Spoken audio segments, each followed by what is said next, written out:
dumito na muna. Besides, meron din akong job interview sa US. Work for Apex. Please say yes. Ang susunod na programa ay rated PG. Ito ay nangangailangan ng patnubay at gabay ng magulang para sa mga batang manonood.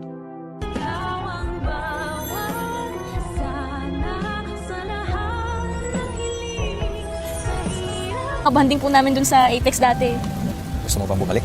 Ito po Matapos nga ang matagumpay na Christmas party ng mga bata, ay makapag-uusap ng personal sila Robert at Annalyn. Napansin nga ni Robert na kung gaano kasaya ang kanyang anak na makasama muli ang mga katrabaho nito sa Apex. Namiss nga daw ni Annalyn ang mga banding nila ng kanyang mga katrabaho noon. Kaya naman dito natatanungin ni Robert si Annalyn kung gusto ba nitong bumalik ng Apex. Matitigilan naman si Annalyn sa pagsasalita at mapapaisip sa tanong ng kanyang ama. Si Robert na nga kaya ang makapagpakumbinsi sa kanyang anak na bumalik na ng Apex. Sa kabilang banda, matatanggap na ni Dr. Enriquez ang imbitasyon ni Dr. Hiroshi ng Japan patungkol sa kanyang seminar na gaganapin mismo sa Japan. At imbitado nga dito sila Doc Lindon at Doc Annalyn. At ipapakita niya nga agad ito kay Doc Carlos na nagdadalawang isip pa na ipadala si Annalyn sa Japan. Dahil alam naman natin kung gaano kabigat pa rin ang loob ni Carlos kay Annalyn at nakikipagplastikan nga lang ito sa kanya. Sa kabilang banda, ito naman si Giselle ay pilit pa rin kukumbinsihin sila Eric at ang kanyang anak na si Justin na wag nang umalis ng Pilipinas. Pero ayon kay Justin ay hindi na sila pwedeng mag-extend pa ng stay sa Pilipinas dahil nga may nag-aabang sa kanyang job interview sa States. At dito na nga aalokin ni Giselle ang kanyang anak ng trabaho sa Apex para hindi na nga ito umalis pa. At gagawin nga ni Giselle na co-owner ng Apex ang kanyang anak. Kaya naman ko isa ka rin sa mga sang-ayon na dapat na talagang lumipat ng Apex si Annalyn para makasama niya na din ang kanyang totoong pamilya. Ay pakilike ang video na ito and don't forget to subscribe. Thanks for watching and see you on our next episodes. Bye-bye!